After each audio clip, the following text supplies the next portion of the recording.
नमस्कार, मैं डॉक्टर मनीषा शर्मा आप सबका हृदय से स्वागत करती हूँ। हिंदू धर्म में पेड़ पौधों को देव समान पूजा जाता है। ऐसा ही एक पौधा है केले का, जिसे हिंदू धर्म में बहुत पवित्र और पूजनीय माना गया है। इसी केले यानी कदली के फल की उत्पत्ति की कथा आज मैं आपको सुनाऊंगी। सत्यनारायण व्रत कथा हो या बृहस्पतिवार व्रत पूजा, केले का पौधा जरूरी रूप से पूजन के लिए रखा जाता है। प्राचीन काल से ही इस पेड़ की पूजा गुरुवार के दिन की जाती है। हिंदू धर्म ग्रंथों के अनुसार केले के पेड़ में भगवान विष्णु और माता लक्ष्मी का वास होता है। केले का कोई बीज नहीं होता है और इस पेड़ में तना भी नहीं होता है। सिर्फ पत्तों ही पत्तों में परत दर परत लिपटा ये पेड़ इतना अलग और विशेष क्यों है? कैसे हुआ इसका जन्म? पुराणों में इसकी कथा बहुत रोचक और आश्चर्य में डालने वाली है। केले के पेड़ को ध्यान से देखें तो ये किसी स्त्री की कल्पना जैसा लगता है। पत्तों पत्तों में लिपटा तना ऐसा लगता है जैसे किसी महिला ने साड़ी लपेट रखी है, और सबसे ऊपरी भाग में फलों से लदी शाखानुमा आकृति जमीन की ओर ऐसी लटकती है जैसे फूलों से सजी हुई किसी महिला की चोटी। दरअसल ये संरचना यूं ही नहीं है, असल में यह एक स्त्री का ही रूप है।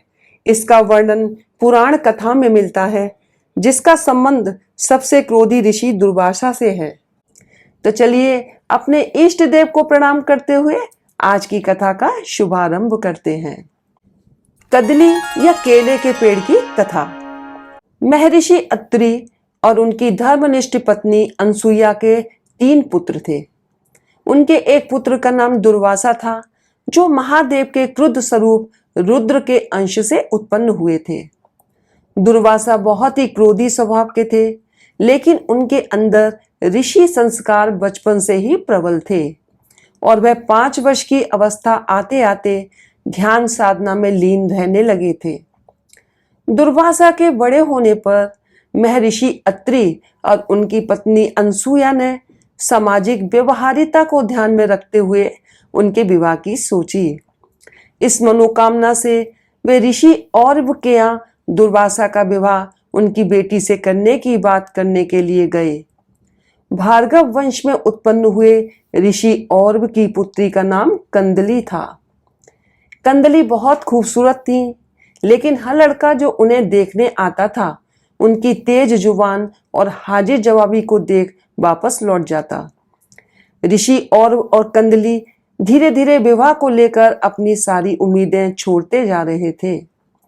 जब ऋषि अत्रि और दुर्वासा उनके घर कंदली से विवाह की बात करने आए, तब आदत से मजबूर कंदली खुद को चुप न कर पाई, लेकिन दुर्वासा के पास कंदली की हर बात का जवाब था।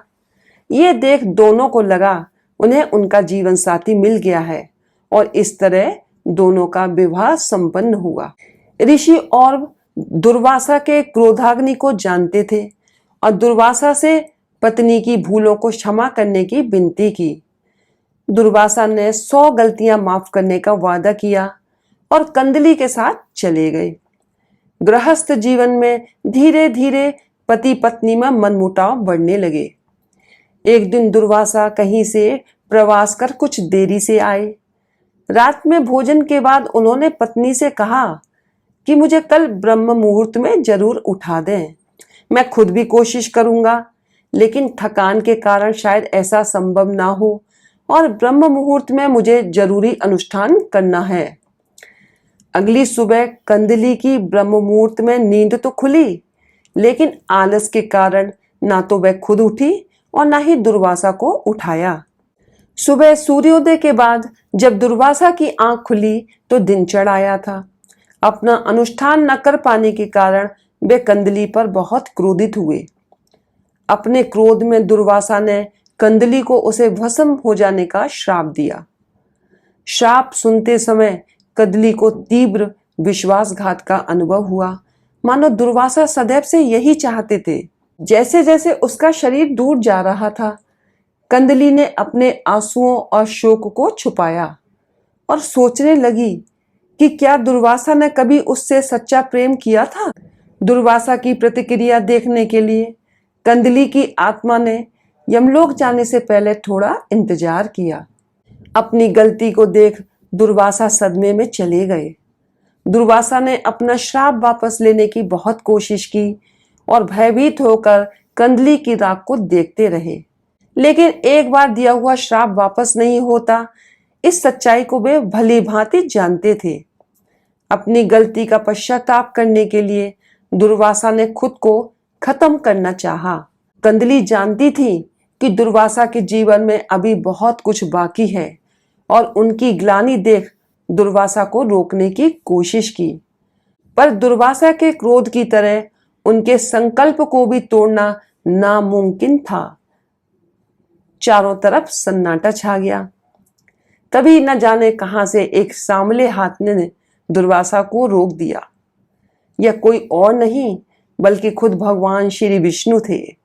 श्री विष्णु ने दुर्वासा को उनका दुनिया में आने का कारण बताते हुए खुद को मारने से रोकने के लिए बोला। दुर्वासा अपने दुख में कुछ समझ नहीं पा रहे थे।